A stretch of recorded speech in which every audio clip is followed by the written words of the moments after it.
Rebonjour à nos invités qui sont là depuis ce matin et bonjour à nos nouveaux invités. Comme prévu, on est à notre deuxième activité de la 7e édition du Week-end Owada UCAD, un succès, une histoire. Et aujourd'hui, nous accueillons Maître Mohamed Bassirou Baldé. Digne fils du Fouladou, pur produit de la faculté des sciences juridiques et politiques de l'Université Cheikh Anta Diop de Dakar, Maître est une fierté pour l'ensemble des clubs Owada du Sénégal et de celui de l'UCAD en particulier. Aujourd'hui, le fils prodige du club est à l'honneur. De Kolda à Dakar, nous allons vous plonger au cœur de l'histoire de notre succès du jour. Puisque derrière chaque succès se cache une histoire, nous allons retracer aujourd'hui le parcours excellent de Maître Mohamed Bassirou Baldé. Donc, je vais vous laisser le découvrir par vous-même. Bonsoir, Maître Baldé. Merci de me donner la parole, Madame Derviche. Vous me permettrez, avant de répondre à votre question, d'adresser mes remerciements aux membres du club Owada de l'UCAD, et surtout également à la présidence, au président de la Fédération des clubs Owada du Sénégal qui est ici présent, mon cher ami esclave, Fodé David Faye. C'est un honneur pour moi également de retrouver dans cette salle des hommes et femmes avec qui j'ai cheminé au sein du club Owada, à la Fédération des clubs Owada du Sénégal, et mon frère qui est devenu aussi magistrat. Et je le disais tout à l'heure en entrant dans cette salle, ne te lève pas, laisse-moi rester debout et tu peux rester assis, parce que je sais que peut-être il va être un magistrat assis et non un magistrat debout. Et tout dépendra également de son orientation. Et merci à Chérif, qui est toujours un partenaire de la Fédération des clubs Owada à travers le juriste partenaire qui est ici présent, mais également à ma sœur, Mademoiselle Gakou, que vous connaissez tous, et qui a eu le courage, je crois qu'elle aurait pu être ici à ma place. Le courage avec Chérif de créer aujourd'hui des entreprises qui commencent à fonctionner, donc ce sont des entrepreneurs qui contribuent à la création de l'emploi. En tout cas, la première idée ou la première réflexion que j'ai eue quand votre président m'a contacté, c'était de lui dire que je ne comprends pas le pourquoi, ma personne, sérieusement et sincèrement. Je trouve que je suis un jeune qui commence, qui a encore des choses à faire.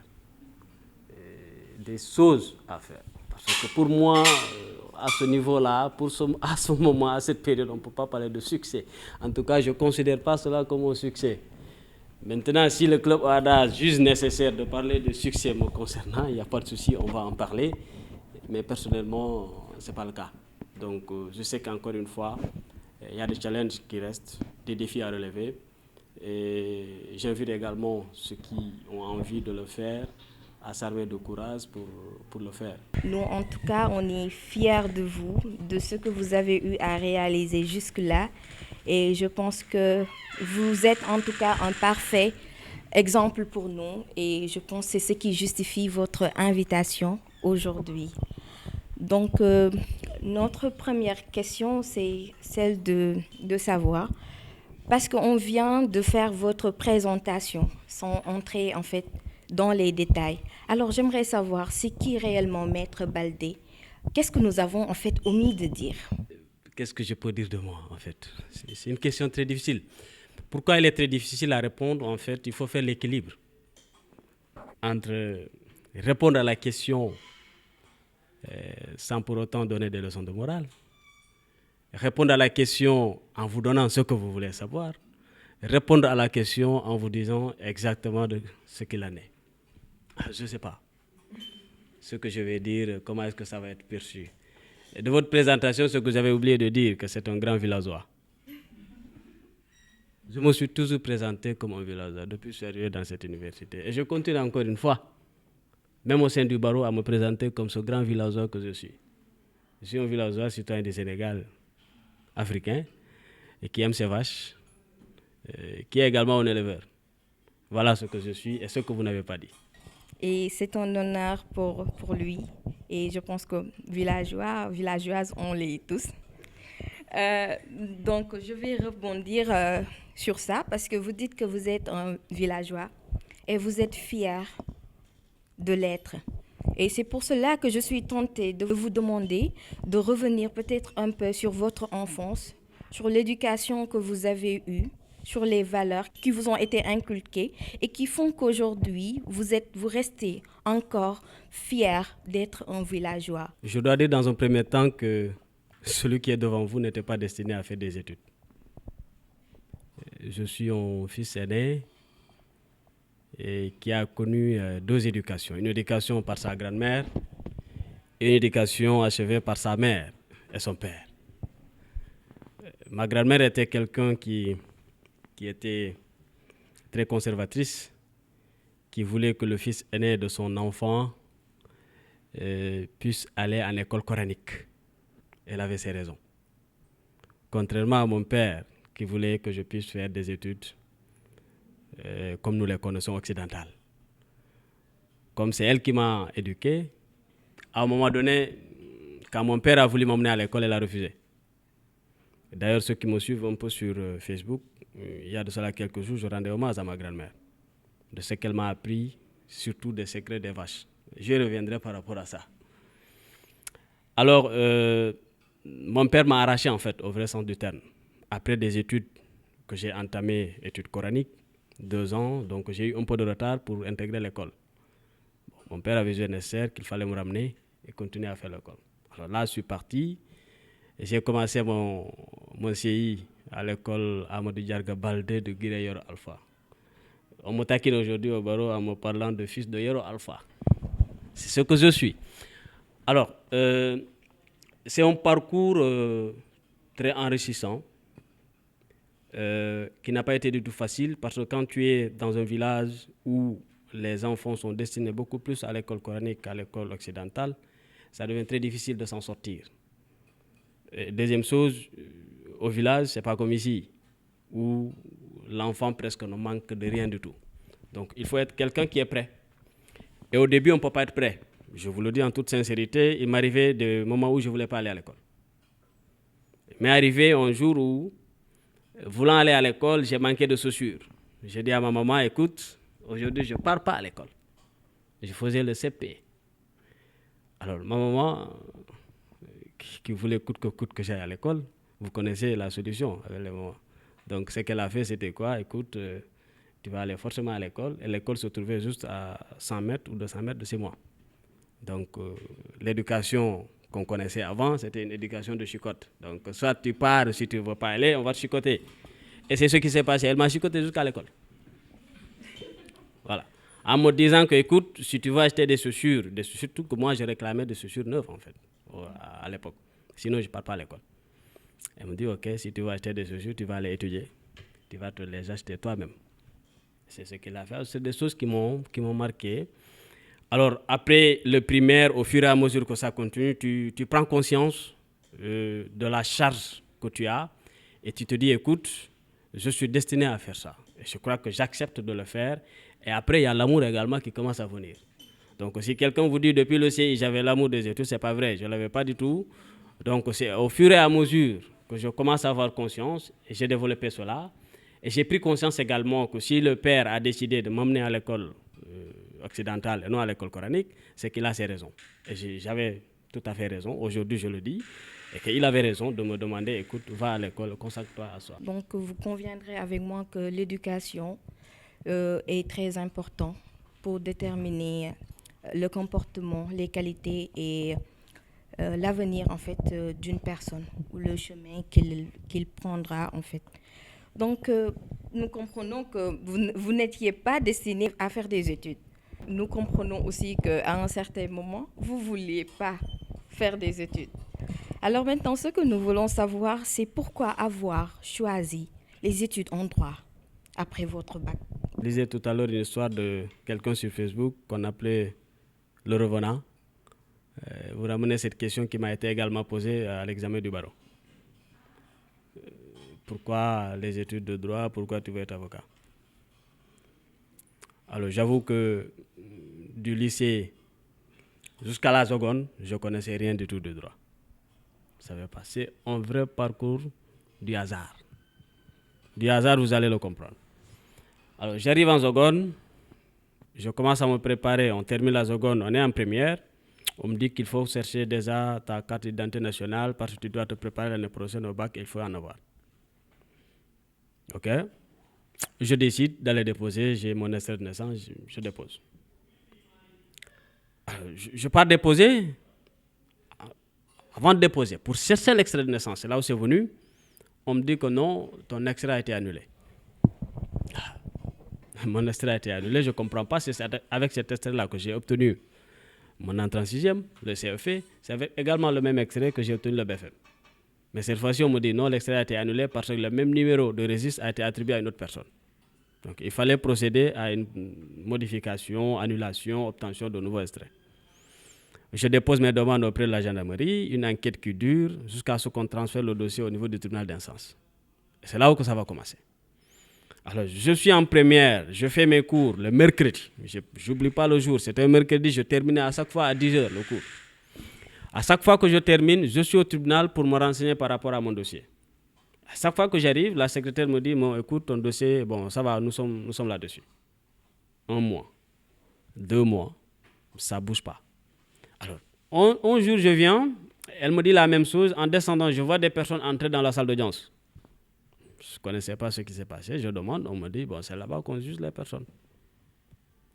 Et puis voilà, moi, je m'engouffre à l'intérieur. Je suis là, assis derrière, et je commence à voir des plaidoiries. Des avocats qui s'exclament. Sérieusement, je ne savais pas qui est avocat, qui est magistrat, qui est procureur. Je ne savais pas du tout. C'est aujourd'hui que je peux vous dire que c'était des avocats. Mais tout le monde en robe noire, donc l'écharpe blanche, ça m'a marqué en fait. J'étais bien en espagnol jusqu'à ce qu'on m'appelait Seigneur en espagnol et tous mes enseignants croyaient que j'étais destiné à faire ça. C'est-à-dire peut-être après le bac, je vais choisir de faire l'espagnol. Alors, j'ai commencé à aimer les salles d'audience, surtout le jour où je suis venu. La première fois, c'était des personnes de coups et blessures volontaires qui connaissent nos parents de chez nous. Les vaches de quelqu'un étaient parties dans le champ de l'autre. Donc, il y a eu de la bagarre, en fait. Exactement, il y a eu des blessures. Alors, je reviens 2 semaines après, encore dans la salle. Question d'adultère. Alors, ça commence à me plaire et je commence à me renseigner. Ceux qui sont assis là, c'est qui? On m'informe, ceux qui sont assis, ce sont les magistrats. Ce sont eux qu'on appelle les juges. Je dis, ok, mais les autres là qui parlent là, oh là, fort, c'est qui? On me dit, ce sont les avocats. Comme ça commence à m'intéresser. Jusqu'au jour où je tombe sur une interview, bon, après, on me dirait, mais de Maître El Hadji Diouf. En toute sincérité, c'était sur la RTS. Alors, je regarde l'émission, je l'écoute, et je vois à chaque fois qu'il parle, on écrit en bas avocat à la cour. J'étais impressionné par l'éloquence que j'entendais, et surtout le courage avec lequel il dégageait ces mots. Ce jour, j'ai pris la résolution que quand je vais obtenir le bac, je vais faire droit. Quand j'ai obtenu le bac, mon professeur d'espagnol m'a appelé chez elle. Elle m'a dit, écoute, tu es très bien en espagnol, continue de faire espagnol à l'université. Écoute, pour ne pas la blesser, j'ai dit, ok, d'accord, c'est ce que je vais faire. Nous, à l'époque, ce n'était pas comme aujourd'hui où l'orientation, c'est sur Internet, là. Non, nous, on prenait des copies. On vous remettait des exemplaires à remplir, les choix. Sur tous les choix, les 3 choix, j'ai mis droit. Pas autre choix. Alors, quand on m'a orienté ici, j'ai eu une première altercation avec mon oncle qui me disait, écoute, voilà, tous ceux qui ont fait droit, qui viennent de chez nous, on sait comment ça s'est passé. C'était ma première altercation avec un membre de ma famille par rapport à mes études. Donc, je ne m'étais pas encore inscrit, mais la liste était sortie. Donc, il a tenté à me dire, écoute, va faire autre chose, mais ne fais pas droit. Tu ne peux pas être plus intelligent que les autres. Si tous tes frères sont passés par là, ça n'a pas marché, mais toi, tu veux y aller.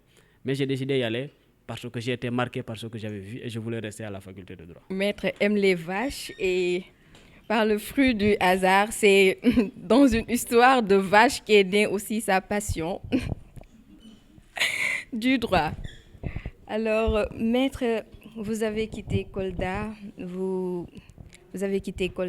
votre village où vous êtes né, vous avez grandi, et vous êtes venu dans une ville comme Dakar ou bien à l'université où les réalités étaient complètement différentes, où les mœurs étaient complètement différentes, où les gens n'avaient pas la même éducation peut-être que vous. comment avez-vous fait pour vous adapter dans cette ville, mais aussi pour vous adapter à l'université? Question intéressante, je suis resté moi-même. Je suis resté moi-même. Il y a une personne qui est dans cette salle qui peut en témoigner, parce que nous l'avons vécu ensemble. Chérif qui est de l'autre côté. Arrivé ici, ce n'était pas du tout évident. Pour s'adapter, il fallait rester soi-même. Rester soi-même, ça veut dire quoi? Ne pas envier les autres. Je dis pourquoi? Ne pas envier les autres. Tu arrives, tu viens là où nous avons quitté, tu arrives ici, il te manque énormément de choses. Alors, tu dois quitter très loin pour arriver dans cette université. Tu n'as pas quelqu'un que tu connais ici, tu n'es pas hébergé et tu dois l'accepter. Premier défi à relever. Deuxième défi à relever, moi, c'est la rentrée de l'amphi qui m'a fait énormément peur à l'époque. Quand je suis venu à l'université à la rentrée de l'amphi, le nombre que j'ai découvert, et suivant ce qu'on me disait quand je m'inscrivais, ça m'a fait tiquer en fait. C'était un monde fou. Je ne sais pas si c'est toujours le cas, mais l'amphi était pleine. Tellement pleine, après on m'a dit non, pourtant on va vous départager en 2 groupes et l'amphi sera toujours comme ça. Je dis tiens, bon, ok. On continue, tu t'adaptes à l'université, tu restes toi-même. Sérieusement, je crois que le mot à dire, c'est ça, c'est de rester soi-même. C'est pourquoi j'aime toujours dire que je suis resté villageois. C'est ce villageois-là, peut-être ce statut-là m'a permis de pouvoir accepter, d'encaisser la pression sociale qui pèse à l'université, surtout au campus social. Après tout, tu restes à l'université jusqu'à 18h. Pour rentrer là où nous quittions, c'était un problème d'avoir un véhicule. Il fallait rentrer et quand nous arrivions au quartier, tu ne pouvais plus réviser. Alors, il fallait trouver une solution. On parle de l'adaptation. Pour trouver une solution par rapport à ça, je me suis dit, bon, écoute, compte tenu du fait que quand je termine à 17h, je veux rentrer, j'arrive trop tard à la maison et je suis très fatigué, pourquoi pas ne pas rester jusqu'à 20h? C'était la solution. On restait jusqu'à 20h de réviser, soit à la bibliothèque ou au pas perdu. Bon, à l'époque, ce n'était pas vraiment comme ça. Ici, maintenant, c'est très beau là, à voir avec les bancs qu'on a installés. C'était une vraie brousse qui était là, une vraie forêt, mais bon, qui ne nous était pas étranger du tout, parce que nous, on avait l'habitude d'être dans la forêt. Mais on partait faire nos 100 pas de l'autre côté. Bon, à l'approche de la soirée, on partait à l'université, ou soit dans les salles de classe, pour au moins continuer à réviser jusqu'à 20h. Ça trouvait que beaucoup d'étudiants étaient rentrés et ce n'était pas difficile d'avoir un véhicule et rentrer tranquillement. Et quand tu arrives, tu peux dormir. Le lendemain, 6h du matin, tu dois te trouver ici. Alors là, on avait trouvé aussi une solution, toujours adaptation. Parce que comme dans notre lycée, beaucoup d'entre nous étaient orientés ici, la solution qu'on avait trouvée, et certains étaient plus sensés que nous parce qu'ils habitaient déjà au campus, c'était qu'ils viennent très tôt et nous prendre des places. On ne trouvait pas de place. Des fois, tu arrives à certaines heures, tu ne trouves pas de place. Et c'était compliqué de rester debout. Pour moi, ce n'était pas la solution. La solution, c'est qu'il fallait être proche du professeur, entendre ce qu'il dit et pouvoir noter. Parce que c'était des dictées, des fois, très rapides. Et je crois que jusqu'à présent, c'est toujours le cas. Voilà comment nous avons jugé nécessaire et nous nous sommes organisés pour au moins essayer de s'adapter à la vue pédagogique et à la vue du campus social. Avez-vous constaté des différences entre l'UCAD que vous avez, la faculté de droit que vous avez connue, vous, et la faculté de droit aujourd'hui? Non, sérieusement, c'est une question très piège que tu me poses, qui est très délicate à répondre. L'UCAD d'hier et l'UCAD d'aujourd'hui. Ah oui. J'ose pas dire que les choses ont changé sans pour autant connaître les choses telles qu'elles sont aujourd'hui. Ce dont je peux dire, sur quoi je peux témoigner, c'est ce que nous, on a connu. Et j'avoue que depuis quelques années, je suis un peu détaché de l'université. Donc, il m'est très difficile de faire une comparaison positive ou négative entre 2008, quand on arrivait, et aujourd'hui, ça va être compliqué pour moi. Mais ce que je peux dire, en résumé, c'est qu'à l'époque,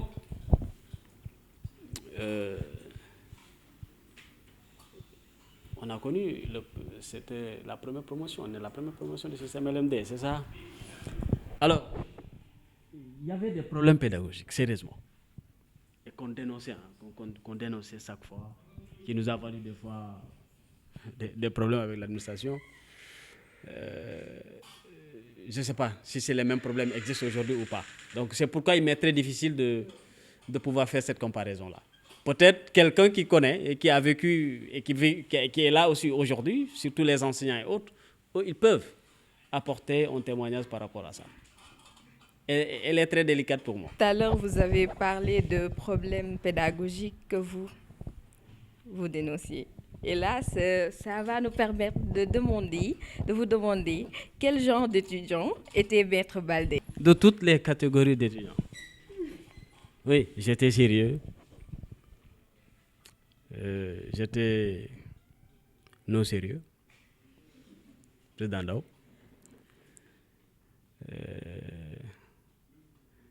Parce qu'en fait, ce que je veux expliquer par là, c'est quoi? C'est qu'il y avait un moment pour étudier. Un moment pour étudier, un moment pour se faire plaisir également. Alors quand je parle de pour se faire plaisir, il faut que je sois précis par rapport à ça. Je ne veux pas que ça soit interprété mal. Le moment d'étudier, on restait vraiment sérieux. Quand il fallait étudier, c'est ce qu'on faisait. Il m'est arrivé des moments où je ne connaissais que la bibliothèque et ma chambre. Et des fois, il arrivait à ce que je dis aux gens, écoute, quand je reviens, j'ai envie de me reposer. Malheureusement, c'est ce que nous connaissons. Et je sais que c'est jusqu'à présent. Vous trouvez des amis qui sont pleins dans la chambre, vous ne pouvez pas vous reposer. Alors, c'est pas mal ça. Parce que moi, ce que ça me faisait, c'est que comme je ne peux pas me reposer, je partais apprendre. Je ne peux pas me reposer, je partais lire, faire autre chose. Alors, il venait maintenant le moment de se faire plaisir, soit aller au sport, je partais, prendre ma machine, regarder des films, aller regarder des matchs de football. Ça ne m'a pas empêché de vivre ma vie. Parce qu'en fait, vous pouvez, pendant les études, pendant que vous devez réviser, être tout à fait sérieux et concentré par rapport à ça. Mais vous avez une vie à faire. Et cette vie à faire là également, ce n'est pas à négliger parce qu'après tout, vous êtes un être humain. Et cet être humain-là, il a ses besoins qu'il doit faire, notamment, surtout sur le plan sportif. On dit souvent aux étudiants, écoutez, quand vous êtes là et que vous ne faites pas du sport, ça devient trop compliqué. Quelqu'un me l'avait dit, écoute, vas-y, je partais à la corniche. Je ne suis pas du tout un grand sportif, du tout. Je le faisais pour au moins me maintenir en santé, parce qu'il fallait être en santé pour pouvoir aborder ces problèmes pédagogiques qu'on connaissait. Donc, si tu n'es pas en santé, tu ne peux pas le faire. Écoute, voilà, je partais avec les copains, soit dans les plages. Je suis une fois allé au cinéma également.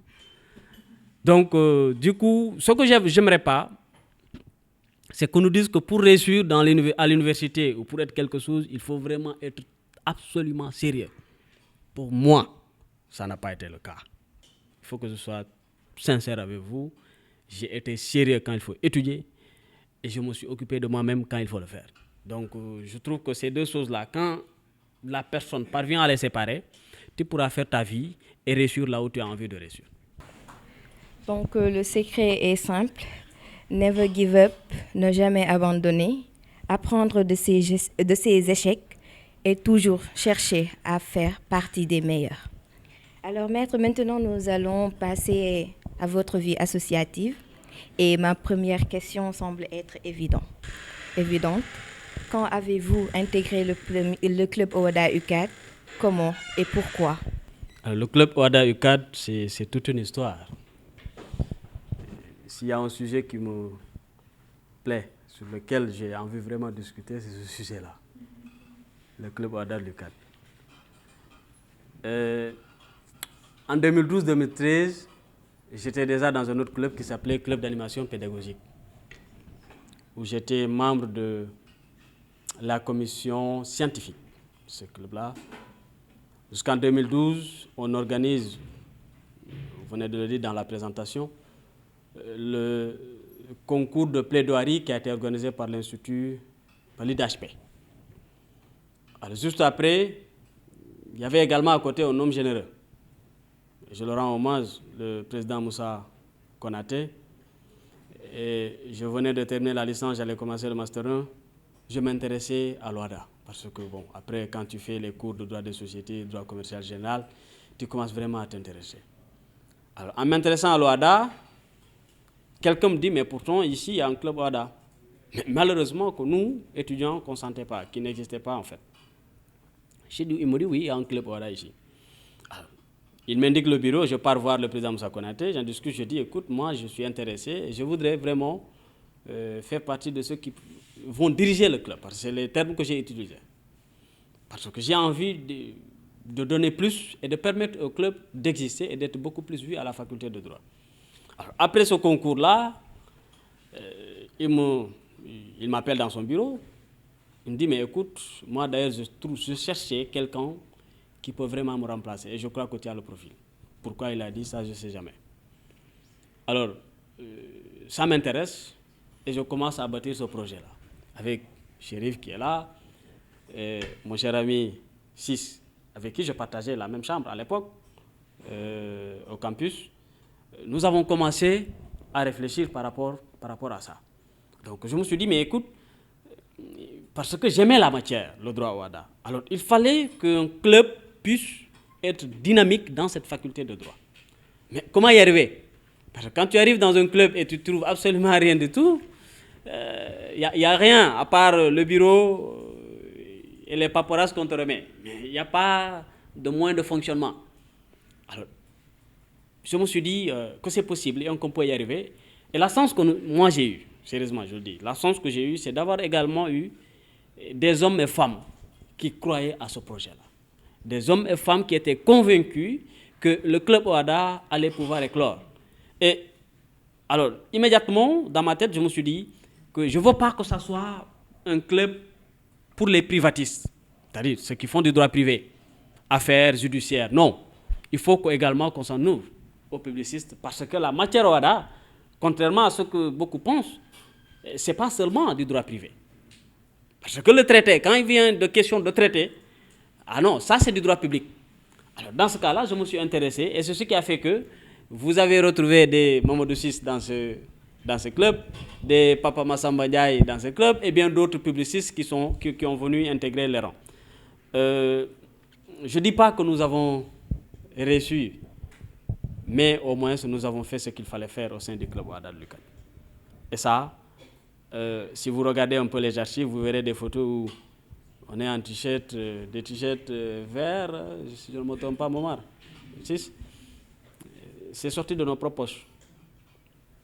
Nous avons cotisé. Nous sommes allés rencontrer des personnes, notamment c'est l'ancien ministre des Transports, Maître Oumarium. C'était notre première activité d'ailleurs, que nous avons tenue ici, et qui est venu nous parler de recouvrement.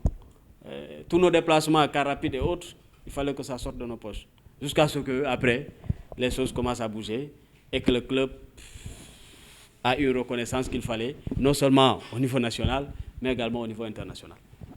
En résumé, peut-être certains qui sont dans cette salle-là pourront revenir sur ces questions. Je te remercie. Alors, laissez-moi revenir depuis le début pour vous dire que juste pour ça, nous pouvons considérer que le club OHADA ne s'est pas trompé d'inviter en fait. Parce que beaucoup ils disent que si le club est aujourd'hui là où il est, c'est grâce à vous.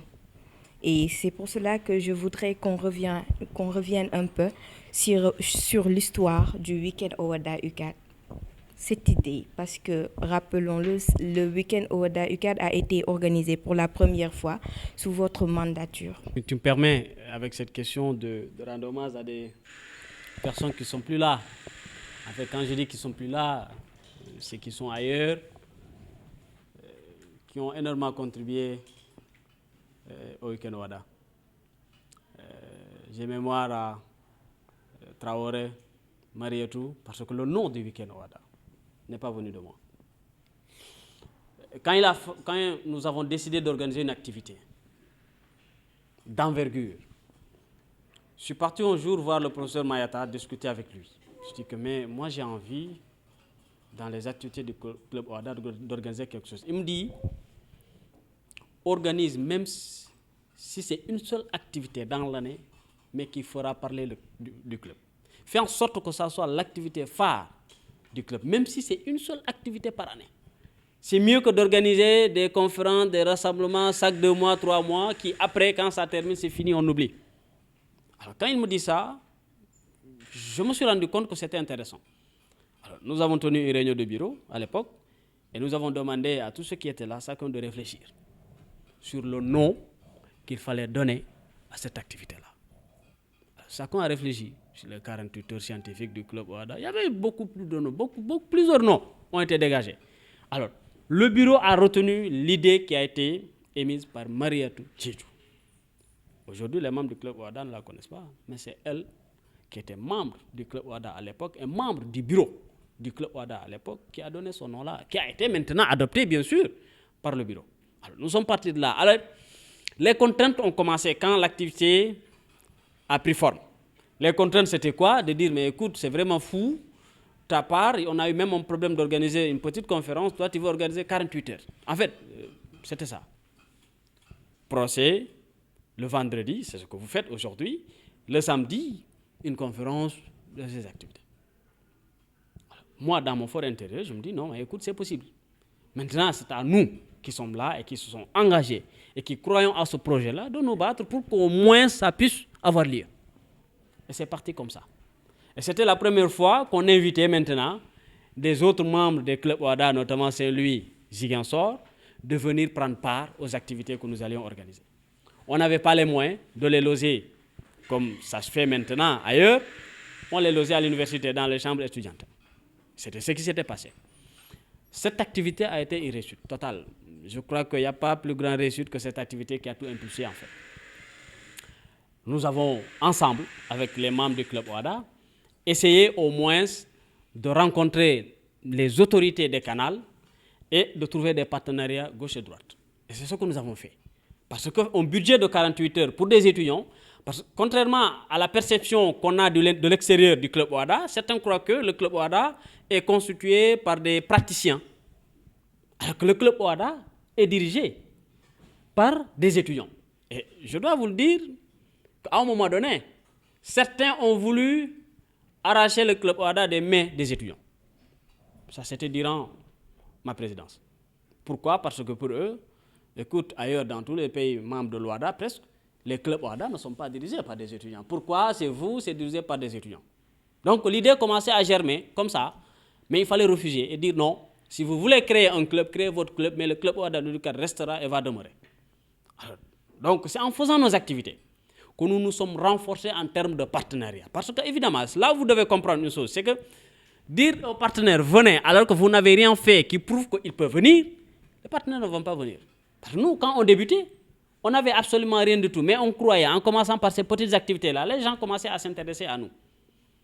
Alors, cette activité que nous avions organisée après, on en a profité pour faire une conférence qui a été une conférence monstrueuse sur la nouvelle acte forme de l'OHADA, si je ne me trompe pas, qui a rassemblé des notaires, la présence de Mayata, de Jacob, où il y a eu un débat de haute facture, et ça a pris forme. Et c'est à partir de ce moment-là que les gens ont commencé vraiment à parler du club OHADA de l'UCAD. Maître, on a parlé du club OHADA UCAD.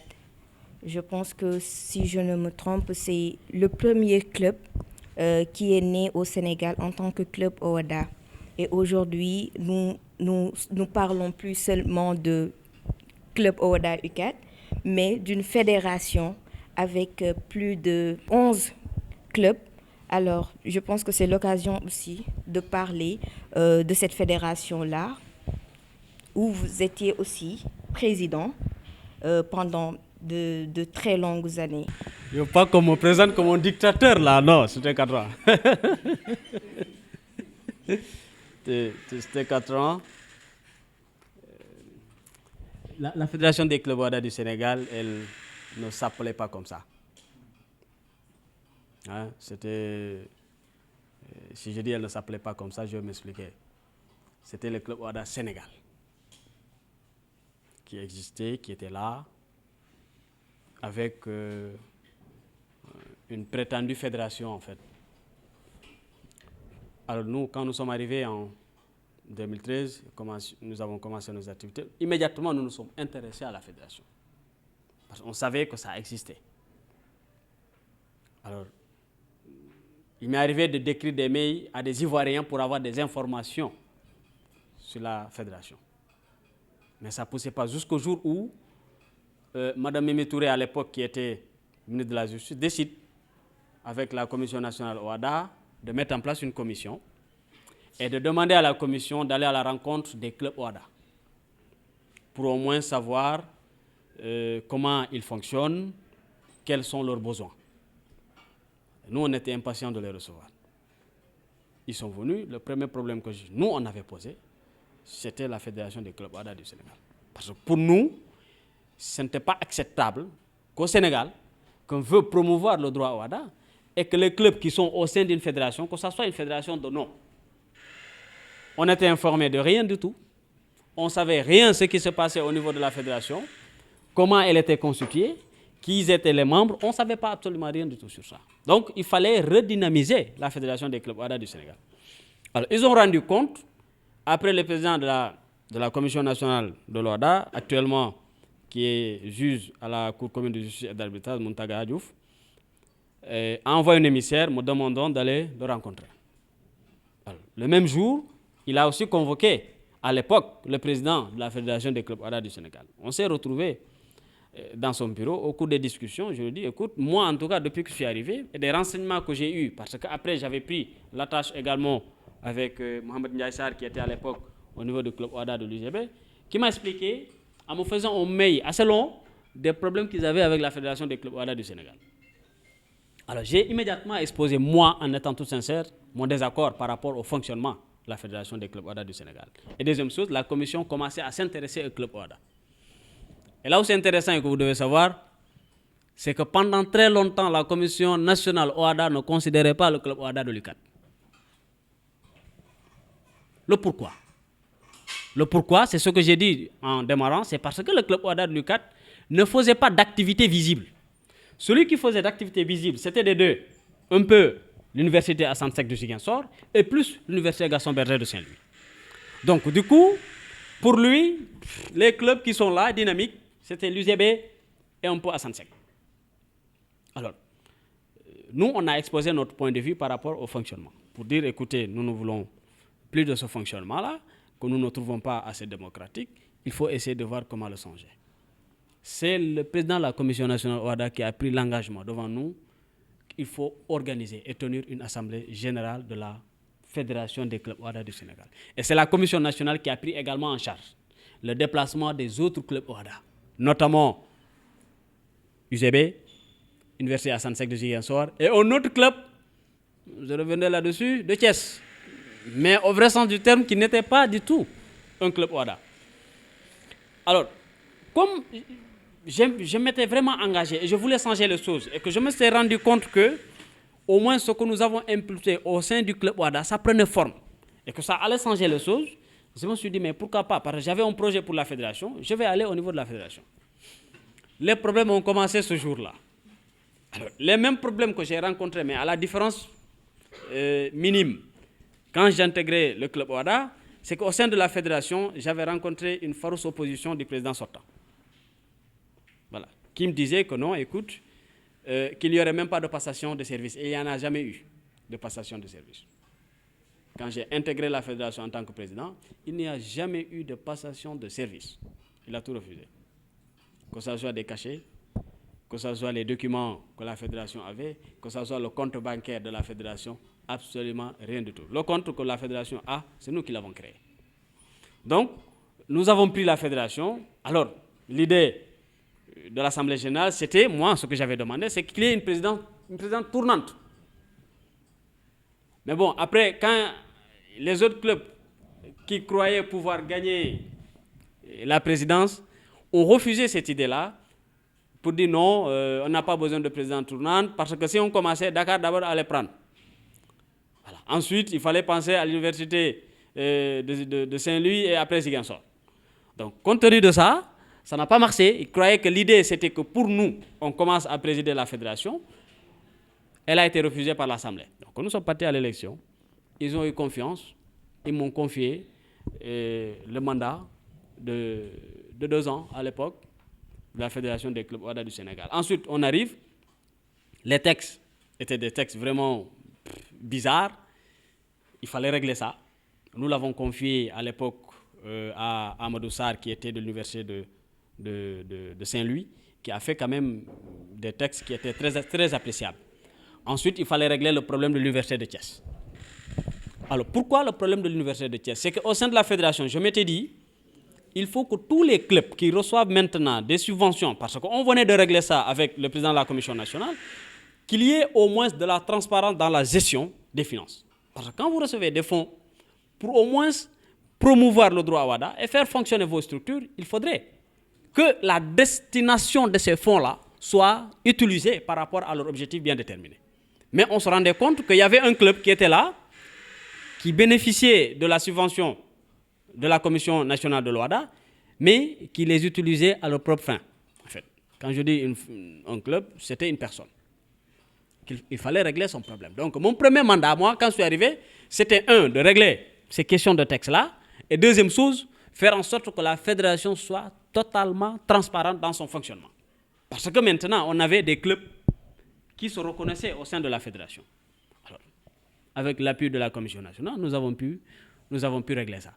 Et on a été confronté à un deuxième problème, c'était un problème de partenariat.